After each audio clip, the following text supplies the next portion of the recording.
स्वागत है हमारे यूपी लाइव 100 न्यूज पर। आइए शुरुआत करते हैं कुछ खास खबरों से।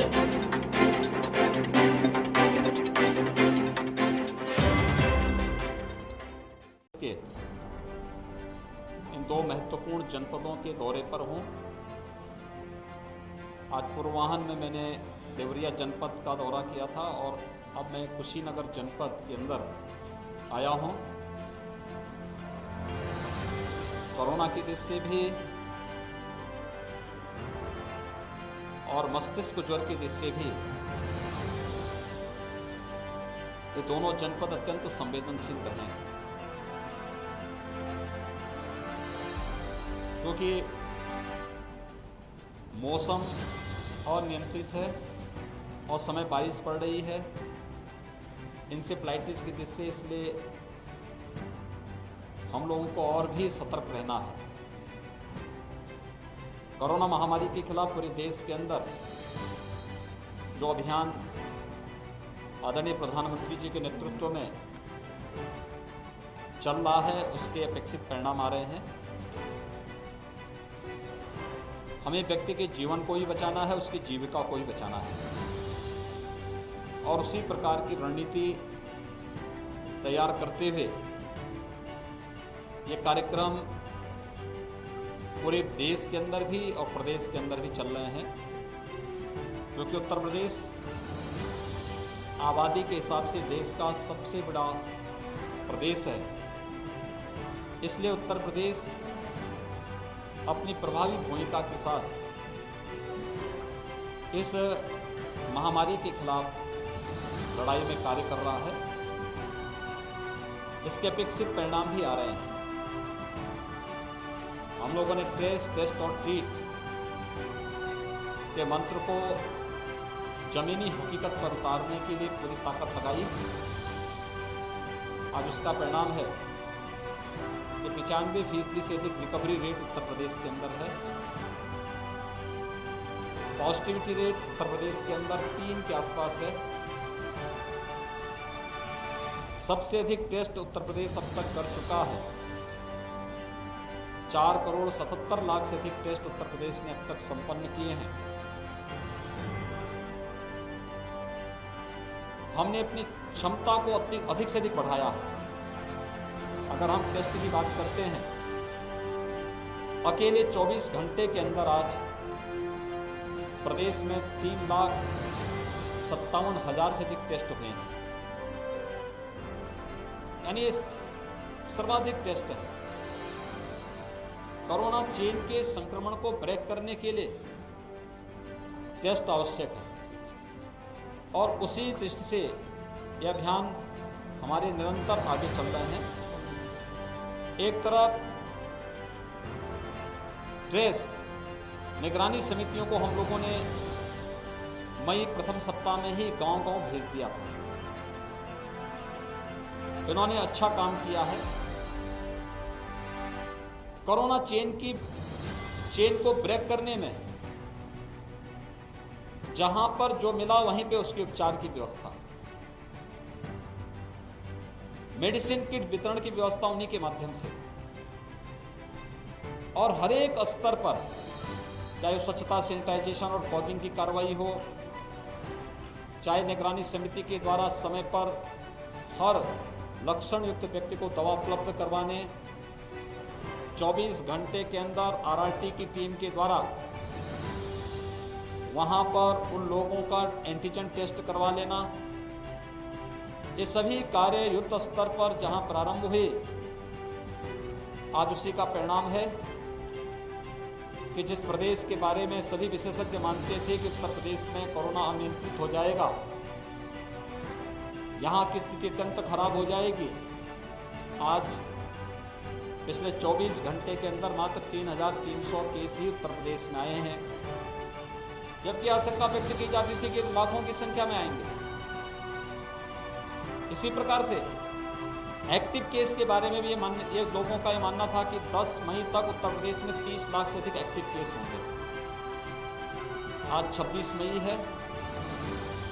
आज उत्तर प्रदेश में कुल 62,000 एक्टिव केस बचे हैं।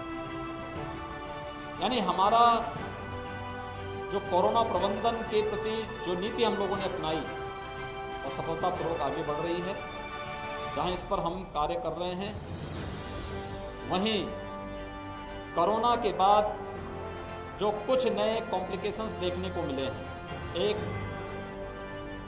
बहुत सारे पेशेंट ऐसे हैं जिनकी रिपोर्ट नेगेटिव आ चुकी है, लेकिन अभी भी उनके सामने कुछ समस्याएं हैं। हर जनपद में पोस्ट कोविड वार्ड की स्थापना की कार्रवाई हमारी प्रारंभ हुई और इसने काम करना प्रारंभ किया है। ब्लैक फंगस के उपचार की व्यवस्था भी हम लोगों ने हर उस जनपद में जहां पर ब्लैक फंगस से जुड़े हुए पेशेंट मिले हैं, वहां पर भी वह सुविधा उन्हें उपलब्ध करानी शुरू कर दी है।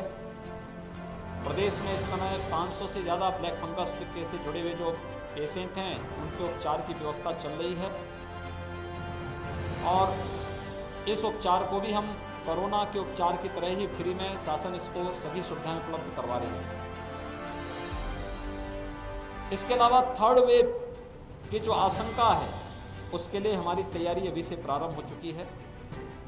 मेडिकल कॉलेजेस में 100 बेड्स के पीकू के निर्माण की कार्रवाई, डिस्ट्रिक्ट हॉस्पिटल में हमने 25 से 30 बेड के पीकू के निर्माण की कार्रवाई को प्राथमिकता के आधार पर आगे बढ़ाने के निर्देश दिए हैं और उस पर कार्य भी प्रारंभ हो चुका है। इसके अलावा कुछ सीएससी को भी हम इसके साथ जोड़ रहे हैं, जहां से लोगों को या बच्चों को वहां पर स्थानीय स्तर पर ही ये सुविधा उपलब्ध हो सके। एम्बुलेंस की रिस्पांस टाइम को कम से कम किया जा सके, इसके लिए 108 की 75% एम्बुलेंस हम लोगों ने कोविड कार्य में लगाया है। महिला और बच्चे, उनके लिए विशेष रूप से 102 की 2200 एम्बुलेंस पूरे प्रदेश में लगाई गई हैं। उनके लिए हर जनपद में एक डेडिकेट नॉन कोविड हॉस्पिटल आवश्यक और इमरजेंसी सेवाओं के लिए उपलब्ध करवाने की कार्रवाई भी हुई है। पूर्वी उत्तर प्रदेश के गोरखपुर और बस्ती कमिश्नरी इंसेफ्लाइटिस की दृष्टि से भी अत्यंत संवेदनशील है। हम लोगों ने 4 वर्ष पहले भारत सरकार के सहयोग से इन सभी जनपदों में पीकू और मिनी पीकू के निर्माण की कार्रवाई संपन्न की है। इंसेफ्लाइटिस ट्रीटमेंट सेंटर बनाए हैं, सर्विलांस की बेहतर व्यवस्था की है। जो भी मैन पावर या जो भी चिकित्सक, पैरामेडिक्स या नर्सिंग स्टाफ इसमें लगा हुआ है, उन सब के प्रशिक्षण की भी कार्रवाई की है। आगे थर्ड वेव के लिए भी और इंसेफ्लाइटिस की संभावित स्थिति को ध्यान में रखने के लिए भी हम लोगों ने कहा है कि हम लोग इस पर विशेष ध्यान दें कि मैन पावर का प्रशिक्षण भी साथ साथ चलना चाहिए। दूर दराज के जो क्षेत्र हैं, वहां पर सीएससी भी हम कोविड के साथ साथ इंसेफ्लाइटिस ट्रीटमेंट के लिए उनको भी तैयार रखेंगे। ये व्यापक समीक्षा यहाँ पर हुई है। हम लोगों ने स्वच्छता, सैनिटाइजेशन और फॉगिंग पर भी विशेष ध्यान देने के लिए कहा है। यद्यपि ये विगत वर्ष से ही प्राथमिकता के आधार पर इसे आगे बढ़ाया जा रहा है, क्योंकि ये कार्रवाई वर्तमान में कोरोना की चेन को ब्रेक करने में मदद करेगा और भविष्य में बरसात के बाद यह इंसेफ्लाइटिस, मलेरिया, डेंगू, कालाजार, चिकनगुनिया जैसी बीमारियों को रोकने में भी ये मदद करेगा। इंसेफ्लाइटिस प्रभावित गांवों में अभी से शुद्ध पेयजल की आपूर्ति को सुनिश्चित करवाना, व्यापक अवेयरनेस के कार्यक्रम को भी वहां आगे बढ़ाना, इन सभी के बारे में आज यहाँ पर विचार विमर्श हुआ। जो कार्य जिला प्रशासन ने किया उसकी समीक्षा की गई और क्या बढ़ोतरी इसमें हो सकती है, इस पर भी उन्हें बताया गया है। कम्युनिटी किचन, कोरोना कर्फ्यू के दौरान होटल रेस्टोरेंट बंद हैं, मरीज के परिजन कहाँ भोजन पाएंगे।